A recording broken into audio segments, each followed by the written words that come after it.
Hello, good evening. Welcome to Leggett International Real Estate webinar for September.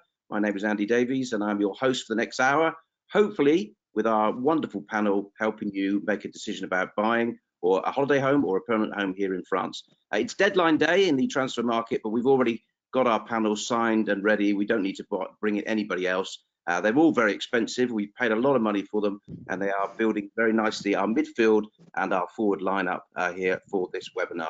What we'll do is we'll go through the panel. We'll get them to say hello, say what they do, and then we'll get straight on to the questions that should have been submitted by yourselves. We'll start with Joanna Leggett, please. Hi everyone and welcome. I'm Joanna Leggett, part of the Leggett family from Leggett Immobilier. We've been established for 22 years now. We all live and work in France. We have over 700 agents from all nationalities that can help you. We've got French, British, Germans, Dutch, Americans, all sorts of nationalities, and we have 100 people at head office in our sales support that can hold your hand through every step of the way in sales. So welcome.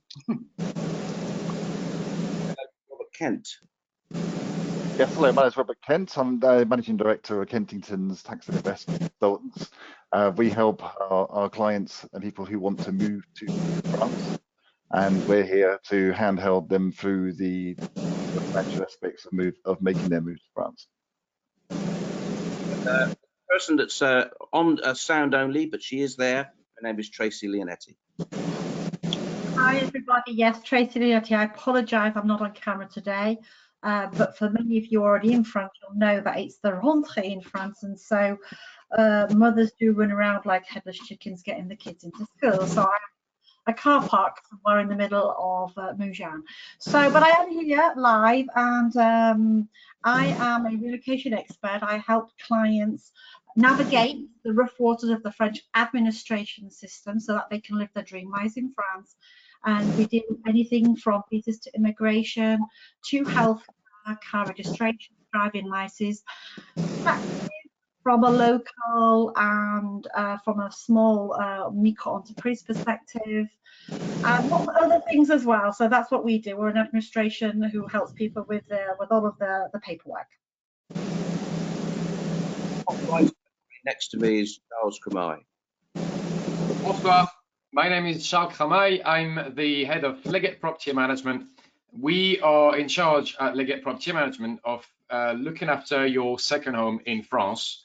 We will organize the regular checks on the property, regular maintenance of the property. If you need whatever you might need to look after your second home, we can do it. And also, most importantly, we organize the rentals of your second home. So we organize everything. We have more than 30, I think it's 33 now since today, property managers. And also since yesterday, we look after 100 properties. Okay, thank you, Charles. And then Paulette Booth, please. Hi, my name is Paulette Booth. I'm the manager of Agence AXA International. We're a dedicated English-speaking AXA agency covering the whole of France. All of my team are native English speakers, bilingual, but native English speakers, all been through the relocation process, so know what it's like to help you, know what to help point out and help you with. We can also help with AXA Bank, which is an online bank account, and we can help you get that account open before you move to France as well. Okay, thank you. And last but by no means least, wearing her taxi headset is Maria. Yes, calling all cars, everybody, calling all cars. Yes, hello, my name's Maria Short and I am the partnership manager for Leggett and Lumon. We are Lumon, the foreign exchange partner for Leggett.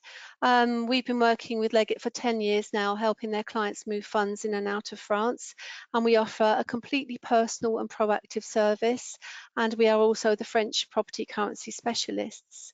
So we're actually hosting this webinar tonight, and you will see a chat box on your screen. So if you choose to wish to submit any questions to us, we are going to be answering questions, but if we have time, we'll try and include the ones you send over.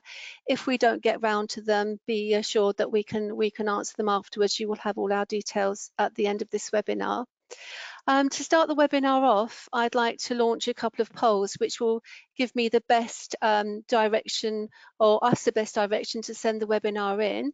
So if you look at your screen, I'm about to launch the first poll, which is, and you should be able to see this on your screen if you can.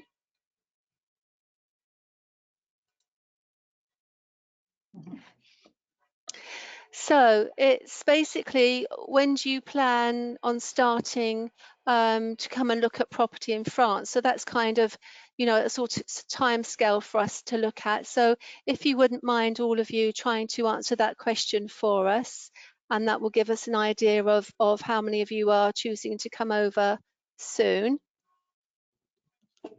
And I'll leave that to run for just a little while. So you can see, yes, I'm already in France, or I'm going to be coming shortly. So I can see that. So that's great. Thank you. So we can have a look at those results at the end. And I'm about to launch the second poll. Oh, I think I've done it the other way around, sorry.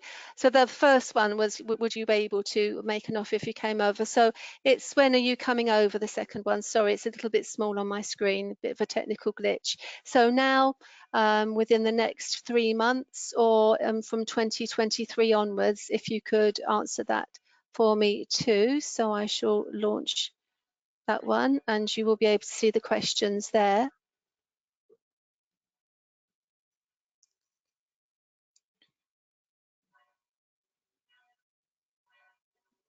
So I think quite a few of you are choosing to come over very shortly, and a lot of you from 2023 onwards, the start of next year. So that's very important information for us. Thank you very much.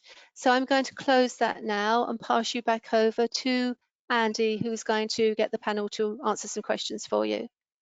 Thank you, Maria. Okay, as Maria did say, if you do have a question, a burning question, you can submit it, and I'll do my best. I'll look at the screen. If I can get that question answered, I will do my best. But we've had questions already submitted by people who are joining the webinar. So we'll start the first one. Joanna, I always start with you, so we'll start with you. There's a number of people asking about the buying process in France, a number of different questions, but most of them asking the same sort of question about the general overview of what a buying process is in France. Are you able to sort of give us a sort of brief sort of snapshot of what it involves? Yeah, sure. It's a really straightforward process in France, and it's very much regulated. So every sale will be in the same formats. You don't get gazumped as much as you can, or hardly at all, in France because of the way the procedure works. So basically, you'd go out with your agent, you would find the property, you'd make an offer, the offer is accepted by the vendor, and at that stage, at offer stage, as soon as it's accepted, the compromis de vente, which is like the exchange of contracts, can be drawn up. All the paperwork needs to be in place for that to happen. So you have, the vendor has to provide, which is provided by a diagnostic specialist, 5 sets of tests, which include electric, leads, termites, a phosphorus report, etc. So there are 5 tests that have to be done before that compromis can be signed.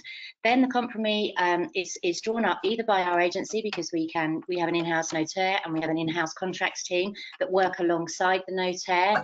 That compromis is then drawn up and it's signed first by the buyer. So the buyer signs, and they still have a 10-day cooling off period. Once the vendor has signed, which could be maybe 3 days after making an offer if we already have those tests in, the vendor can't pull out. So your sale is completely safe as soon as that compromis de vente has been signed. For the buyer, they have a 10-day cooling off period. So within those 10 days, if you went back to, you know, Australia, America, England, wherever you have come from, and you decided we don't want to go ahead, you have to put it in writing within those 10 days, and you can pull out from the sale, and that's completely fine. If you want to carry on with the sale, then on the 10th day, you would need to send the deposit, which is usually 10%, to the notaire's holding client's account. Then over the next 2 months, the notaire will make all the necessary searches. If you're applying for a mortgage, for example, that would be a suspensive clause that would have been put in at the compromis, at the exchange of contract stage, and you'd have a certain period of time, usually around 21 days, to get that accepted from the bank. If you get a refusal, you can withdraw from the sale, no cost to you at all, and your refund is refunded to you, your deposit's refunded to you, and you don't have any consequence. If there's any other clauses, like you might have put in to have change of use from a barn, you want to convert it into a property, into a house, that could also be a suspensive clause. Planning permission for a swimming pool could be a suspensive clause. There's lots of clauses that you can put in to protect yourself, and you have a certain amount of time for those to be fulfilled. If any of them come back as a no, you can withdraw from the sale and have your deposit back. If, however, the sale goes smoothly and everything's in place and all your suspensive clauses are accepted, then usually a sale can take anything from 6 weeks to 3 months to complete. And then on completion day, both the buyer and the seller would need to sign the final act, usually in the notaire's office, but since COVID, there's been lots of other ways of doing it, online with DocuSign, proxy, things like that. And you would generally complete maybe 3 months later. You can speed up the sale. If you've got, say, over 2,500 metres of land, the land has to be offered to the SAFER. The SAFER is the farming community. They never take it up unless you've got like hundreds of acres of farmland. Then they have the opportunity to preempt that sale and buy it at the asking price, of course. Very, very rarely happens. In all the years I've been selling, I actually have never come across that, but it does occasionally happen. However, you can preempt. The SAFER normally takes 2 months to come back. You can pay 120 euros, and within a month you have the response. If there's no response, you carry on with the sale, and the SAFER haven't taken that up. So generally speaking, from start to finish, it's usually around 3 months. Can be quicker. We have had sales that have completed in 6 weeks if all the paperwork's in order and it's really smooth. I did one myself for a friend of mine recently that did just take 6 weeks. And generally speaking, it's going to be 3 months. It can take longer if there's complications or it's an inheritance and there may be 9 people involved. It can take longer, because everybody has to sign and it might have to be sent out to lots of different people. Or there might be clauses that you put in that are taking longer to get responses for. But generally speaking, it's very, very straightforward, and the buyer is completely protected throughout the whole process. Thank you, Joanna. Just one question on that. The diagnostic report, is that now a legal requirement in France? It's always been a legal requirement. Yes, it has. It's because the French don't do surveys like the British do. So in Britain, you'd make a sale subject to survey, and then the home survey would be done on the property. And if there was loads of problems, you don't go ahead with the sale. In France, it doesn't work like that. All of the tests have to be done pre-signing the exchange of contracts, which is the compromis de vente. So all of those tests are made available to you. So you'll have a covering, a letter, a summary of if there's something wrong. So, for example, the lead test. If there is lead paint in a property, it's not a reason to pull out from a sale. It's just making you aware that if you're sanding down shutters, wear a mask because there's lead paint in those shutters. That type of thing. The only thing that you would actually be able to pull out of a sale from is termites. You are legally allowed to pull out of termites, but don't be put off. Very few houses have termites these days, and they can be treated. So, the termite test has to be valid for 3 months at the signing, and if the sale goes over 3 months, it has to be done again. But very few houses have termites these days. So yes, basically all of those tests, like a French survey, are all done prior to signing the compromis de vente. And they're at the expense of the vendor, not the buyer. Okay, thank you. Robert, let's do a question about tax. Ashley Highfield wants to know, what is the threshold for annual wealth tax in France? Well, the good news is that wealth tax is now property wealth tax and has been for a couple of years. So it's only on property. So it used to be on everything, used to be on all your bank accounts and worldwide assets, but now it's just on property. The threshold hasn't changed, still 1.3 million, but it's important to know that if you are above the 1.3 million, that it goes back to 800,000 as part of the calculation. For those moving to France, if you're living here, you get a 30% allowance, and that 30% means that you can have a house worth 1.85 million, in fact, before you pay any wealth tax at all. For those who are second residents, they can do things like create credit in France to offset that.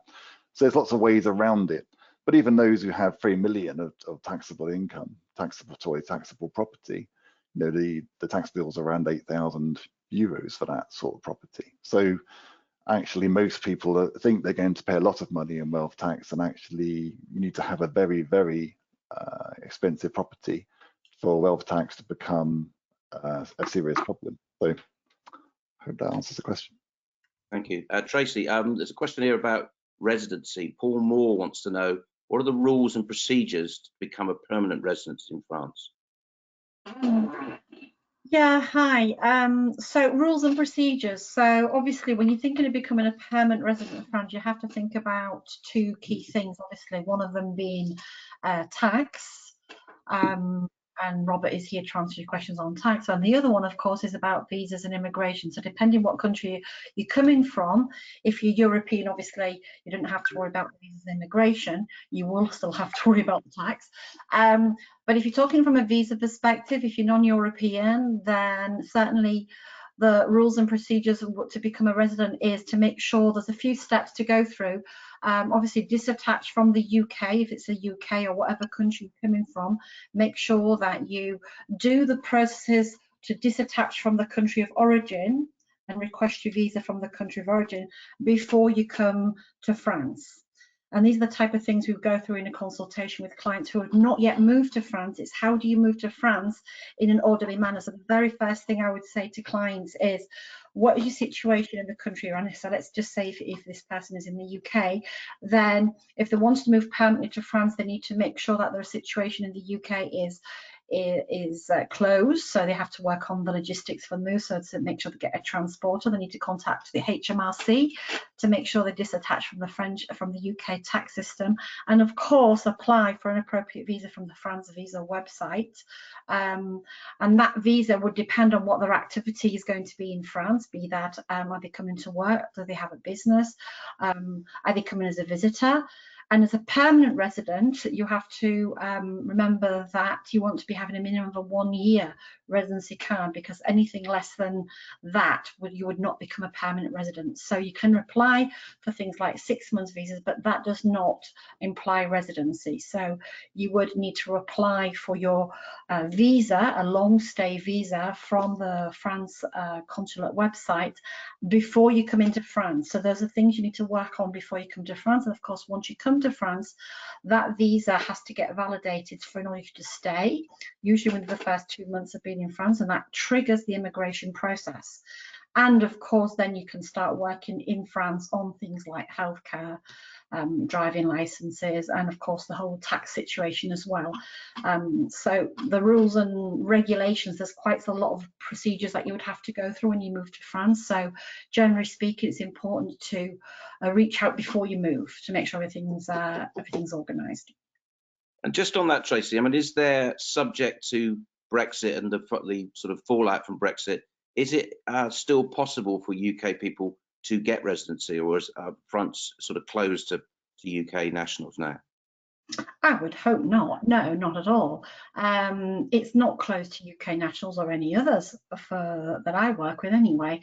No, so long as you meet the criteria and you have a solid file, then the immigration process has so far, touch wood, been running very smoothly. Of course, the geopolitical situation is very serious at the moment, so whether that will be affected going forward, we don't know how that will happen from an immigration perspective. But for the moment, British people moving to France after Brexit, so long as they meet the proper visa requirements and have the right supporting evidence, then there's no problem. Of course, the most important thing to think about when you're moving is financial and healthcare. Those are the two key things, and of course criminal records. Depending what visa you go for, if you've got a criminal record, then that will likely get refused. Okay, thank you. Charles, let's go to a question about people looking for holiday homes. Helen Constantinides, she says she's looking for a combination of a holiday home and an investment home with a reasonable return. Do you manage and find tenants for those sort of people?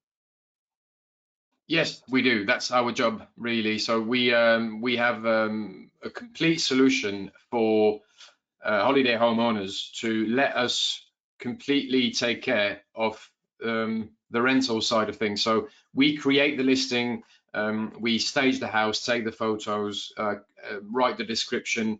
We have signed partnerships with all the major platforms, booking platforms. So we publish on the booking platforms, we answer the inquiries, we do the selection of the guests, of course, with different criteria. We take care of everything, and all they need to do is give us their IBAN so we can pay them at the beginning of each month. Okay, great, thank you. Paulette, let's go to a question about insurance.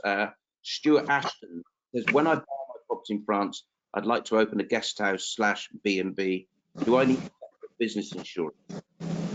So for a bed and breakfast, essentially no. The home insurance that will be arranged to cover the property just need to add an extra clause just to cover the public liability and food poisoning.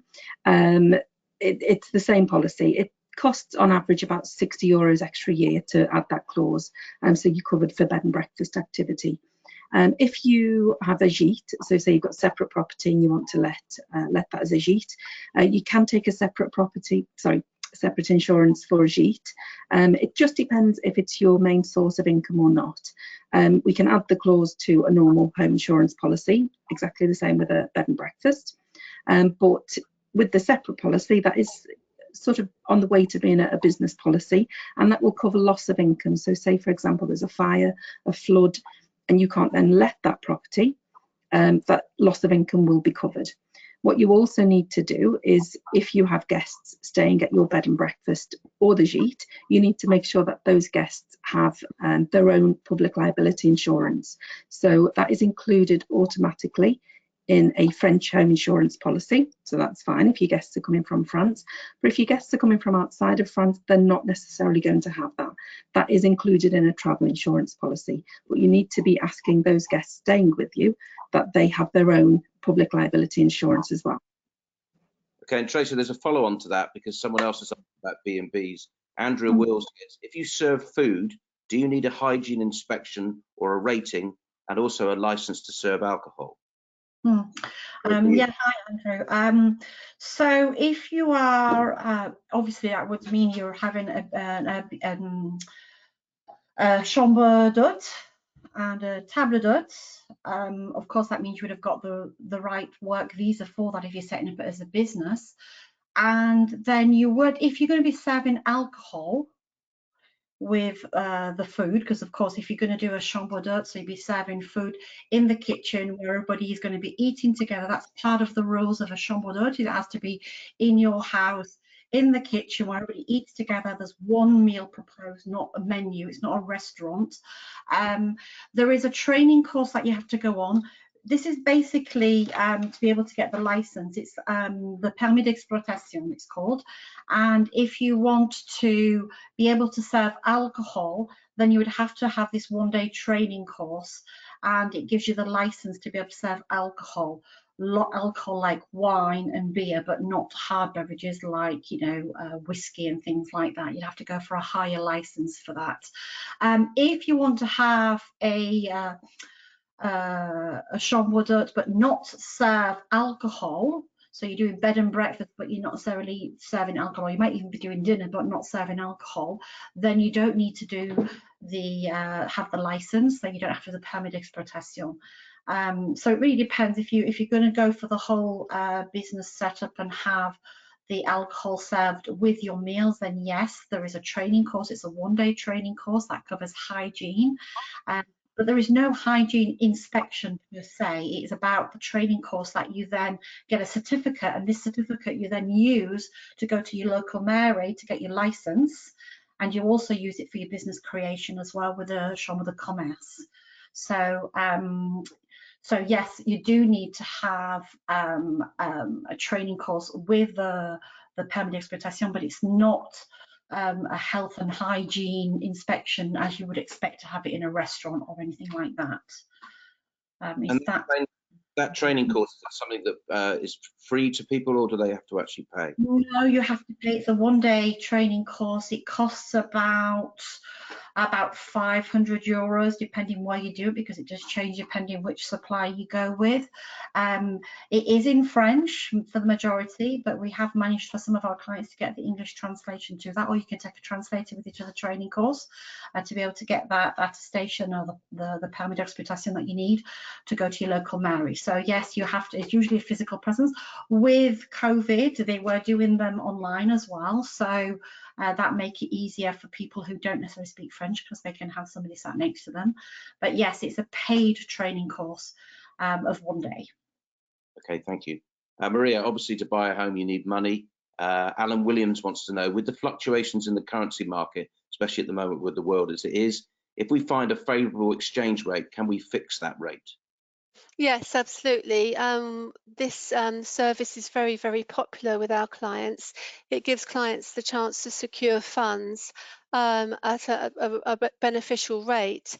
And we kind of call it our insurance policy. It's called the forward contract. So basically what happens then is your client has secured the funds, and you know that you have the funds ready to move when you need to move to the notaire, and you can concentrate on all the other things you need to concentrate on, maybe your removals or your relocation, in the sure and certain knowledge that you've already reserved your funds ready for moving to the notaire for completion of your purchase. It's called our insurance policy service, and it's very popular. Okay, thank you. Joanna, back to you. Two people have raised this, Patrick George and Penny Archer, both similar sort of questions. They are saying, why are Leggett agents unwilling to disclose the Google Map locations of properties? Your microphone's off, Joanna. Sorry, put it back on, it was on mute. Yeah, it's not that Leggett agents are not allowed to disclose properties. What we don't do is put them on the website. The reason for this is it's very different buying in France to, say, the UK, when you've got a whole load of properties in one street and you can say, oh, it's number 32 Church Street or whatever. France is huge. It's the biggest country in Western Europe. A lot of the properties are isolated or on their own, and a lot of them could be secondary holiday homes, particularly for the French, who tend to buy their secondary homes in France. It's down to the vendor, really, because a lot of the vendors, if the house is empty and it's isolated, they don't want people just turning up there, A, for security reasons, you know, because they might have things in the garden, they might have things in the sheds, or for break-ins. Not that there is a lot of crime, but it's mainly for security. Also in France, the French tend, you know, a lot of the French will just buy direct, so they'll go straight knock on the door, and a lot of vendors don't want that. They don't want people knocking on the door because the address has been publicised. What we will do, however, is if the client is in France and they want to just do a drive past, we're quite happy to take their details. They can sign a bond to visit to say that we've given them the address, and then they can go along and have a look outside without actually making a viewing. But if we put all of the addresses of all our vendors on the websites, you know, it would cause problems, and a lot of the vendors don't want that. They might have historic art in the buildings and things like that, and bearing in mind that a lot of the properties might be inheritance, they might be empty. You know, it's one of the reasons why vendors in France particularly don't want to give away the addresses. However, once we've made contact with the agent, you know, with the clients, we're more than happy to share those details once they've registered with us, you know, so that we're not just sending, people aren't just turning up willy-nilly from looking at the website. So that's generally the main reason why. But the agents are always happy to talk about where the property is, maybe send a Google Earth map so they can see the surrounding areas, but we don't publicise those addresses on the website. Okay, thank you. Hope that answers that question. I think it does, thank you. Philip Dawson, Philip Dawson is saying, when I move to France, can I simply leave all my savings and investments in the UK? Legally speaking, yes, as long as it's all declared in France. So, of course, as a French resident, you have to declare your worldwide income and assets. So as long as you declare them, yes, you can do that. The big question is, why would you want to? And the reason you wouldn't want to is because there are so many downsides of leaving things in the UK. So, for example, people might keep their ISAs in the UK, assume they're tax-free, and keep them while they're living in France. And the problem is that the French, one, want reporting, even if you don't take any money out of it, if things are being moved around.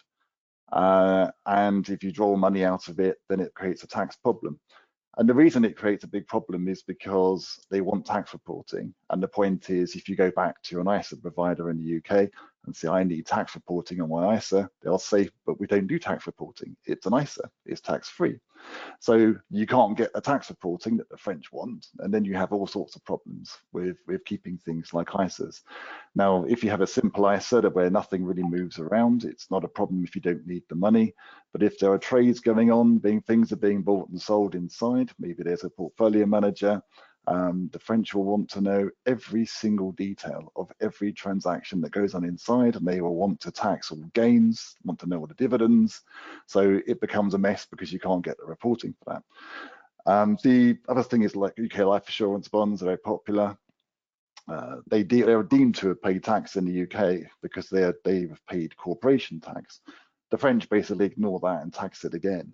But more than that, they actually won't give you the benefits that a French life insurance will get, which are significant, unless you can have French compliant tax reporting, which of course UK life insurance bond will not offer.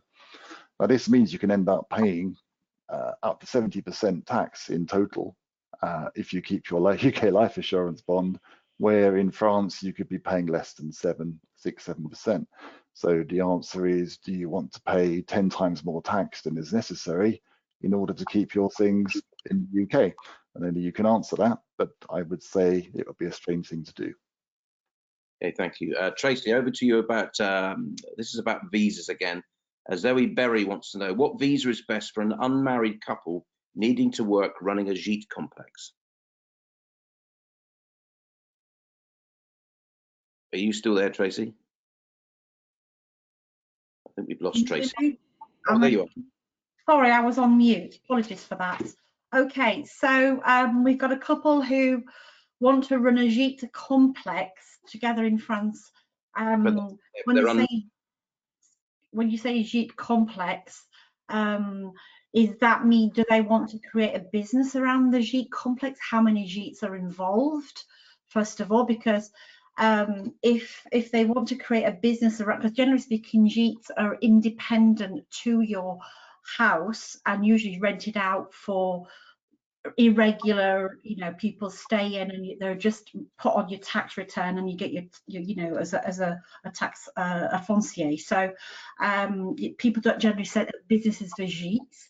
So if you wanted to have a big concern around the gîtes, if you've got 3 or 4 gîtes, you want to make a business out of it, if you're unmarried, you wouldn't be able to have a micro-entreprise simply because that's in name only. It's only if you're married that you can have a small business with a conjoint collaborateur, as they call it in France, so with your spouse attached to it, so that you have one business with 2 names on. So the only solution really I would see would be for them to have a small limited company where they have both names on the business to manage it. But for that, you would have to have a business concern that is really earning quite a bit of money. So that's why I say, when you're talking about a gîte complex, what does that mean? Because generally speaking, most people, when they have a house with a gîte, they have maybe 2 gîtes on there, 3. So the revenue coming in from those gîtes are rarely, limited business type materials. So it's true for an unmarried couple, it's more complicated, because I would normally suggest a small micro-entreprise for gîte type activities where you can add the spouse to it. Therefore, you only have 1 business but 2 people attached to it. But as unmarried, you can't do that. So you'd have to go for some sort of business whereby you can have 2 names on that. So obviously that would mean a limited company, in my opinion. So you look at your numbers on that, though, because if you've only got to bring in 30,000 a year and you set up a limited company, it's going to cost you more than you make. All right, fair enough. I understand. Thank you. Charles, Claire Watson says, if I use a company like yours to look after my holiday lets, do you give a realistic breakdown of what the property can earn for me? Yeah, that's a good question, Claire.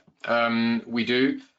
We give a lot of information about the local market, about the competition or the competitors that they will have if they work with us. Well, if they just do holiday rentals, we give them the exact figure that we will pay them for each night or each weekend or each week booked through us. We tell them exactly how much we take as well, our commission. We give them all the information. We choose to give as much transparency as possible.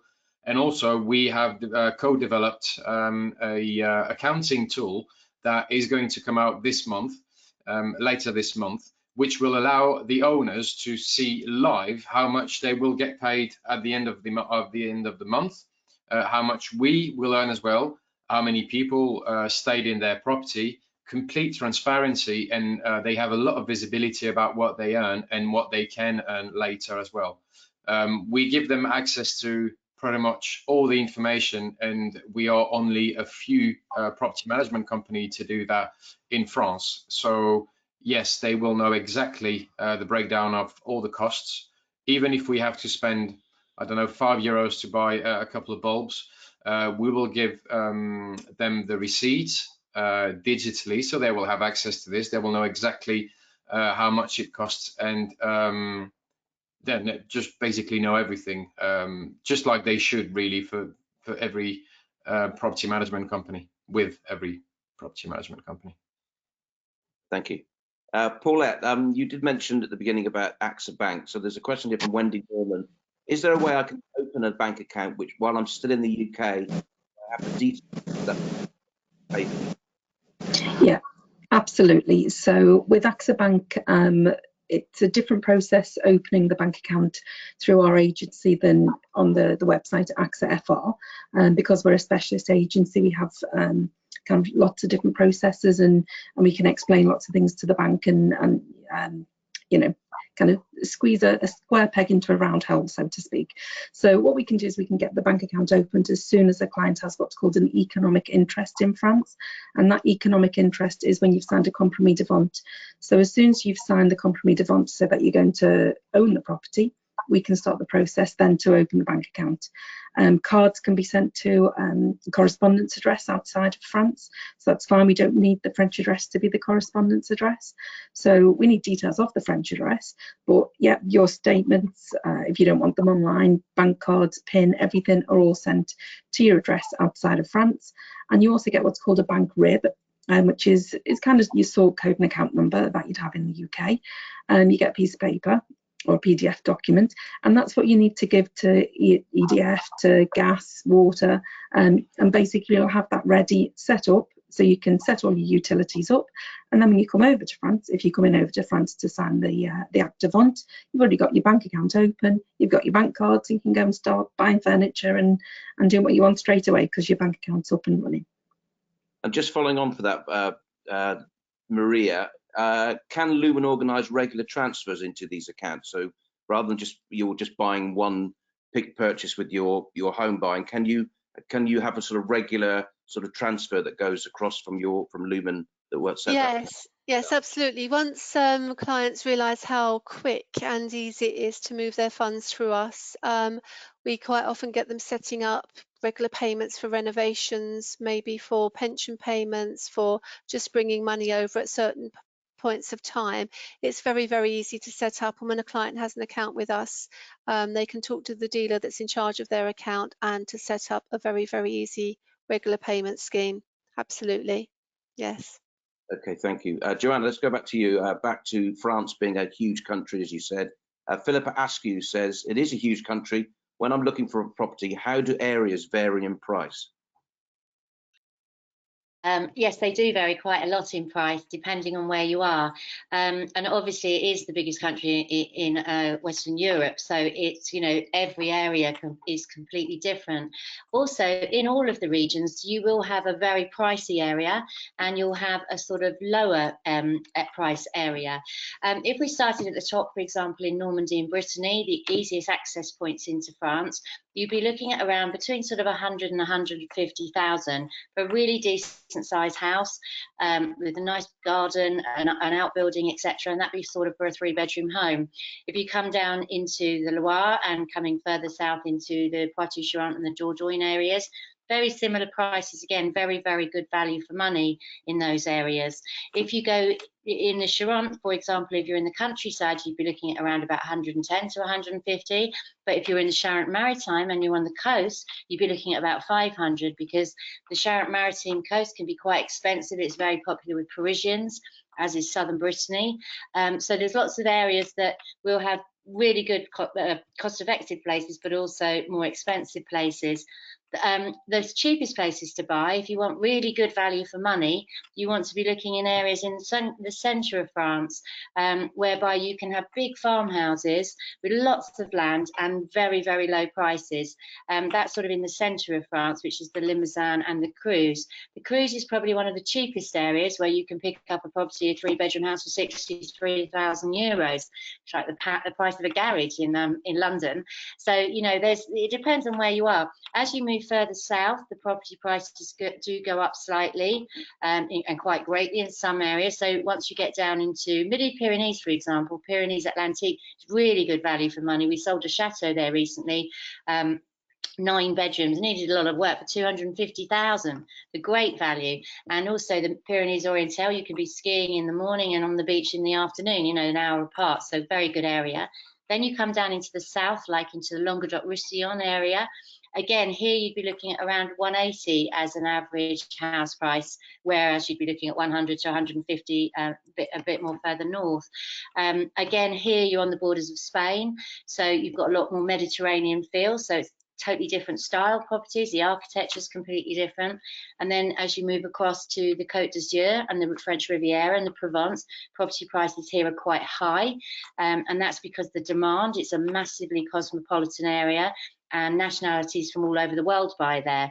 Whereas if we look at areas like the Dordogne in particular, you'd be probably looking at, and Brittany, you'd be mainly looking at French, English, Germans and Dutch are the main nationalities that buy in those areas. Whereas when you come down to the Côte d'Azur, you've got every nationality buying there.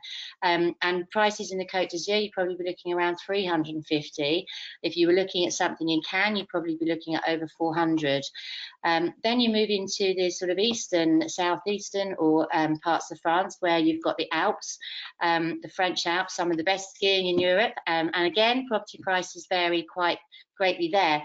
The Alps is like Paris, is a great area for investment because you've got all-round rental potential. Some of the summer months are more crowded than they are. For example, Chamonix is busier in the summer than it is in the winter. So you have all-round investment opportunity. And again, you'd be looking, if you're in resort and you'll buy the ski lifts, you could be looking at anything, you know, for around 800 to $1 million for a chalet. But if you want to be just down the mountain a little bit or in the countryside, you could be looking at something from 250 to 350 for a really nice house.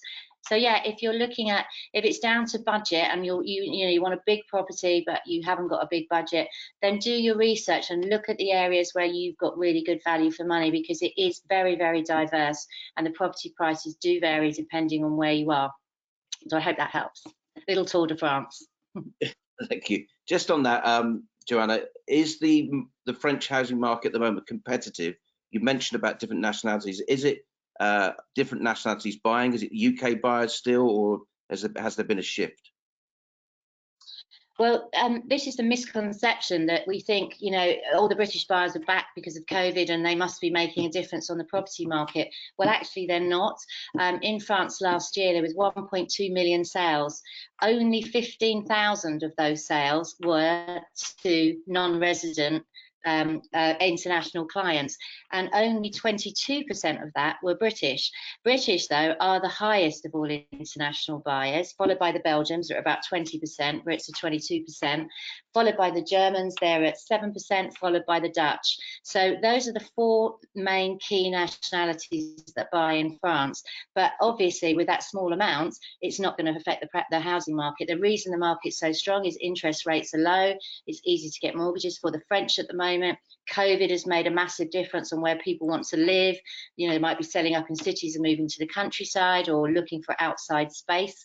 and it's a really, really strong market. Where we used to sell properties might take 6 months to sell, they're like selling within weeks, and whereby, you know, that's why it's really important to make sure you've got your finance in place if you're putting in an offer, because there may be 2 or 3 people after the same property, whereas, you know, before it was never like that. So it's a very, very strong market nationally for the French. Brits are still a very big part of that, of course. And what is interesting is 44,000 sales were made to international buyers that actually already live in France. So that's British, Germans, Dutch, Belgians, etc., that are moving around France. So, you know, you might hear, oh, well, Brits selling up in the Languedoc-Roussillon, but they might be moving to Brittany. They're not necessarily going back to the UK. So 44%, which represent 44,000, which represents about 3.7% of the general market, are internationals moving around France. But really, the property market is being driven by the French themselves, with 1.2 million sales last year. Thank you. Robert, a number of people have asked questions about the tax implications of moving to France. So someone has actually, well, it's a whole host of them, so we'll just use one. How much more will people have to pay in tax if they move to France? That's a bit of sort of a general overview, but is it much more expensive, or is it very similar? It's actually a common misconception that France is high tax for individuals. So for companies, yes, it can be quite expensive, but obviously that depends on the setup and what sort of company it is. Small companies is fine. For most couples who move to France, they actually are better off. So when it comes to income tax, for example, we see people quite shocked by the fact that their income tax bills are a lot less.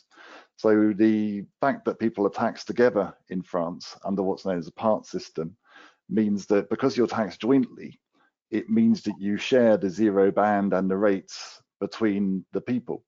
So for example, if you had someone in the UK earning 30,000 a year, one partner earning 30,000 and another one earning nothing, you would expect a tax bill of around £3,000 a year. But if that same couple then picked up and moved to France, they'd be on average, let's say in euros, 16,000 each. They would pay zero. So immediately they've saved £3,000 just by moving to France. And they haven't done anything clever yet. There are some more clever things that you can do to avoid tax, but I'll reduce it. But the point is, the idea that France is going to be instantly higher is not right. So we see a lot of people that do the 6 months and don't want to become resident because they feel that it will cost them more to do so. And the point is, we show people, we run the calculation of their income, and we can say, but that's 20% less than I pay in the UK. Yeah, and that's not uncommon. So the idea that you will have to pay more tax if you move to France is not true. Okay, thank you. Paulette, let's go to a question about insurance. Tony Sawyer asks, is the insurance system in France the same? I'd say probably easier in terms of acts of God, because I'd say there's probably more climatic events.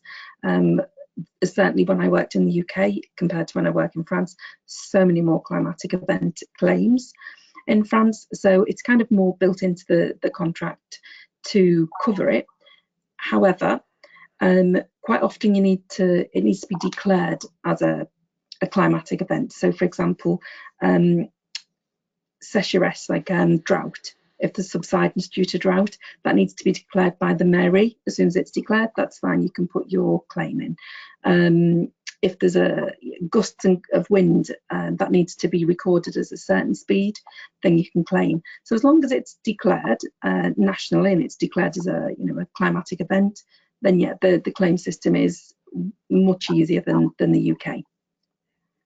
Okay, thanks. Charles, Trevor Sanderson says, if I use a lettings company for my holiday home, do you have insurance for any damages caused, or do I need to organise my own holiday home insurance? Can you repeat that, because I'm not sure I heard the first part, sorry. If I use a lettings company for the holiday home, do you have an insurance for any damages caused, or do I need to organise my own holiday home insurance? So how it works is, like Paulette was saying earlier, you need your guests to show proof of travel insurance, private liability. Is that right, Paulette? Yeah, I think. Oh well, yeah. They need insurance, so they need to prove that they are insured. Then we, for small damage, or if we need to charge extra for extra cleaning, or for many reasons, we obviously take a deposit. We have a very good system in place where we do a print of the credit card, and we can take as much money as we want. We can take as many times as we want as well. But if it's serious damage, they just drive into a wall and there is 10,000 euros worth of damage, then yes, the insurance companies will talk to each other, and that's why they need to be insured. So the owner will have to be insured for the activity, the professional activity, just like Paulette was saying earlier. And then their insurance, the guest insurance, will, just get in touch with the owner's insurance and do their thing. Okay, thank you. Tracy, obviously people moving to France need access to the French healthcare system. Can you give a brief overview of how this is done and if it's possible? And also, is it difficult or more or different for if you're a pensioner? Yeah, so the French healthcare system, there's a few ways of accessing it, and the four key ways really is if you're obviously a salaried person working in France, if you are a business owner, if you're retired, or the fourth category would be the residents of France for more than 3 months. So the four key categories really, I would say. Access to the French healthcare system is not an easy process. A lot of documents are required, and again, you have to really prove who you are, where you live, your financial situation, and your current healthcare situation for certain situations. For pensioners moving to France, in possession of an S1, because of course if you're moving from another country into France and you're at the retirement age, you can request the S1 if you have a state pension. So they would apply to the French healthcare, the CPAM as it's common in other CPAM, sending off the S1. Actually, for pensioners, the process is actually easier than for people who are coming as early retirees and just applying via the Puma system as residents. So if you are a retirement age and you have access to an S1, then it's a question of applying once you've been in France, and you don't even have to wait for the 3-month living in France period, because you have the S1 form. You can apply straight away. Whereas people who are coming to France who may be early retirees and don't have a retirement pension but are living on their own investment income, then they would have to wait 3 months before they could apply to the French healthcare system. So for pensioners, actually a little bit easier.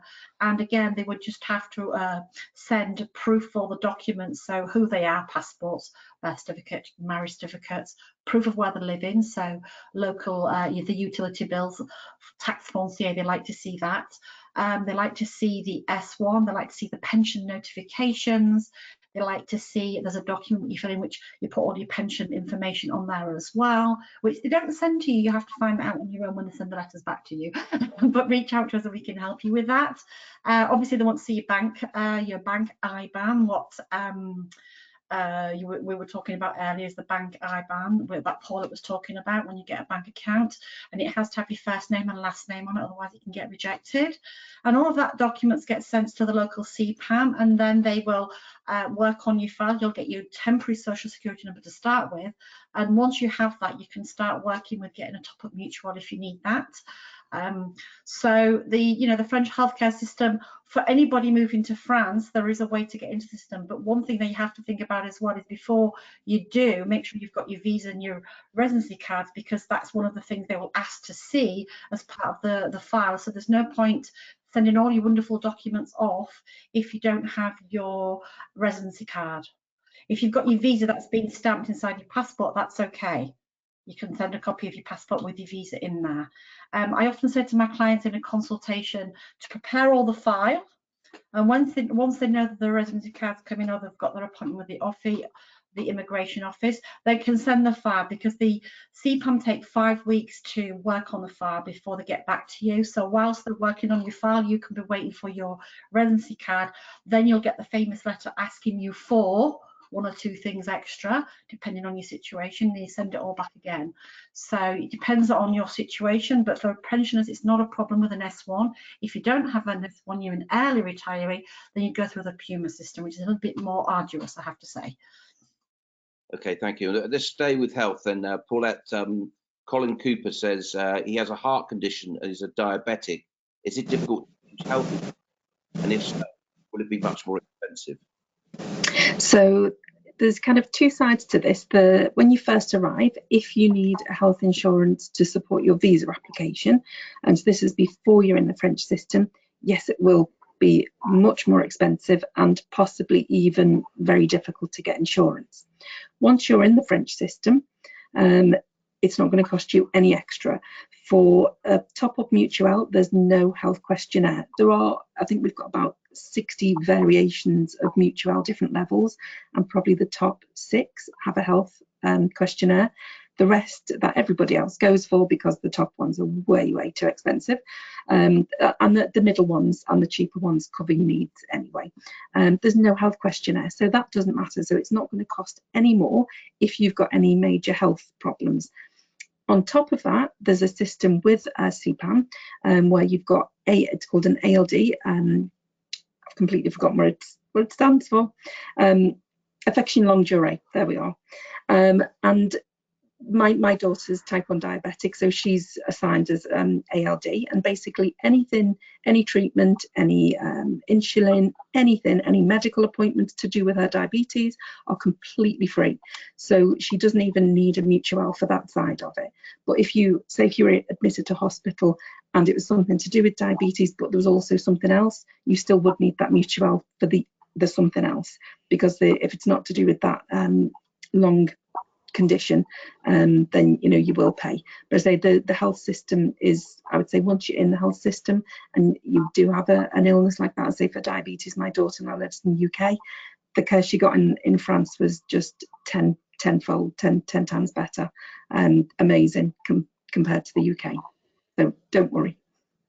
Okay, I'm conscious of time, but I wanted to try and get this one in because a couple of people asked this, Joanna. Stephen Franks and Gary Barnard, they say if they purchase a property for around 150,000 euros, what should they budget to cover all fees, etc.? Your mic's off again, Joanna. It's because my dogs keep barking. I'm trying to keep them out of the webinar. But yeah, usually if you're buying a property, everything online should legally show whether the buyer's paying the fee or the vendor's paying the fee. So if it shows that the vendor's paying the fee, then obviously there is the 150 is just the 150 plus the notaire's fees. If it says that the buyer is paying the fees and not the vendor, it will show you what that fee is, and it's generally included in the price. So if it says 150, it will tell you what percentage of that is the agency fee. So generally speaking, what you see advertised on websites, portals, etc., is the fee including the agency fee, and it gives it a breakdown of what that agency fee is. Then on top of that, so you take the agency fee off. So say the house was 100,000, for example, you'd have the notaire fee to pay, and they usually range between 6 and 8%. So it could be 6,000, it could be 8,000 on top of a 100,000 euro house, and those are the only fees that you have to pay for buying the property. However, with the taxe foncière and the tax habitation, the taxe foncière is pro rata. So say you bought the property in June, there's still 6 months of taxe foncière to pay. They may ask you at the notaire's office when you complete the sale for the final 6 months, because the vendor is going to have to pay that and you're going to have to pay the vendor back. So that's the only extra charge on top of the fees that are already included in the price that you see, the 6 to 8% notary fee, and then perhaps a little bit depending on one, if you buy it in December, great, you don't have to pay anything, but you do have to pay it the following year when it starts again in January. So generally it's quite clear, there's no hidden costs, there's no hidden extras, and everything is what you see. The notaire will give you the price on the compromis de vente to let you know how much that fee is going to be, as will the agency and as will the price of the property. So it's quite straightforward and no hidden extras. Okay, thank you. As I say, we're out of time, so I'm going to have to ask everybody just to say cheerio quickly. If there's anything burning they want to say that I've not asked, please do. But we're back on October the 13th with another webinar. So if you'd like to join that, the details will be available. You can join, you can ask questions. Anything we've not answered now, we will have all the details of all our panelists, so you are able to contact them directly to ask questions. That's the whole point, but also this webinar will be available as a sort of video, so people can actually see it after the event. So we'll just say cheerio from Robert. Sorry, I had to unmute myself. Thank you. Goodbye. That was quick. Paulette. Yep, thank you for listening, and don't hesitate to get in touch if you need any advice on any insurance or banking in France. Happy to help, as well as the whole team. Thank you. Thank you. We'll say goodbye for Maria while she goes and orders another cab. Yeah, thank you everyone for attending. One last thing from me at Lumon: moving your funds into France is a very important part of the purchase, or selling back again. So registration with us is free and non-obligatory, and you have a wealth of information from our dealers at your fingertips. And just to say what Andy said, all our details will be available to you in an email after this webinar. And I hope you found us all a bit of a friendly bunch and enjoyed it. Thank you. We'll say goodbye from Tracy. Tracy muted herself. Oh, sorry, here I am. Sorry.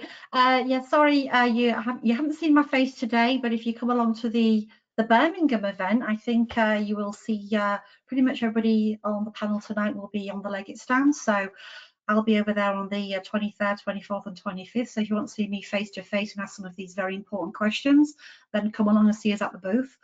And I'll be happy to answer your questions. I'll have my team with me as well. There's one or two of the girls from the office coming along. And if you can't wait till then feel free to reach out and book a meeting so we can answer your questions for you. Okay, Charles will be at the Place in the Sun, Birmingham. So say goodbye, Charles. And if you want to see him in the flesh. I mean, he's a very attractive man. So if you go to Birmingham, please do. Charles. Yes, thank you very much for attending this webinar. Thank you very much for your great questions. If you have more questions, of course, you can get in touch with us. We will make sure that we help you the best we can. Just one last thing that I wanted to say is that once you've purchased a second home and you used all the great partners that we have here tonight, then don't expect your holiday home to look after itself. It won't. You need help with pretty much everything. It's our job, and we know how to do it now. So get in touch with us if you need. And also bear in mind one thing is that you can earn money with your second home. This is also our job. Pretty much almost anywhere in France, you can earn money by renting it out with us. So get in touch with us if you want to know how much, and then speak to you soon then. Thank you. Bye-bye. And finally, Joanna will also be at the Place in the Sun in Birmingham. Your microphone's up again, Joanna. Yes, I will. Is it not working? Can you hear me? Okay, yeah. That's working. You can. Okay, just one little tip before I go. Obviously, from us as agencies, we can help you and handhold you from the minute you see a property all the way to the end of the sale. But don't forget that the panel that we've had on tonight, you should really be speaking to before, because obviously, for example, with your tax and inheritance, you need to plan that before you go signing anything. So, you know, all of the panel of experts here today, it's really worth getting in touch and speaking to them before you even arrive in France, so you know what you need to do, how you need to buy the property, who's going to look after it for you, what insurance you're going to have, and how you're going to leave it in inheritance. So a big tip is to do your research before you come, because then you're in a great position in making an offer and knowing exactly how to proceed. And goodbye everyone, and thanks for coming. Okay, thank you. I won't be at the Place in the Sun in Birmingham, because actually what would be the point? I wouldn't be able to answer any of your questions because I'm just the host. But I will be back on October the 13th with hopefully, I think the same panel. I don't think anyone's going to get demoted or removed. So if you can join us then, it will be marvelous to see you again. But we also, as we always do, we need to say goodbye. So we'll see you soon. Cheerio. Everyone needs to wave. There you are, Charles. Thank you. Bye. Bye-bye. Bye, everyone. Bye. Bye.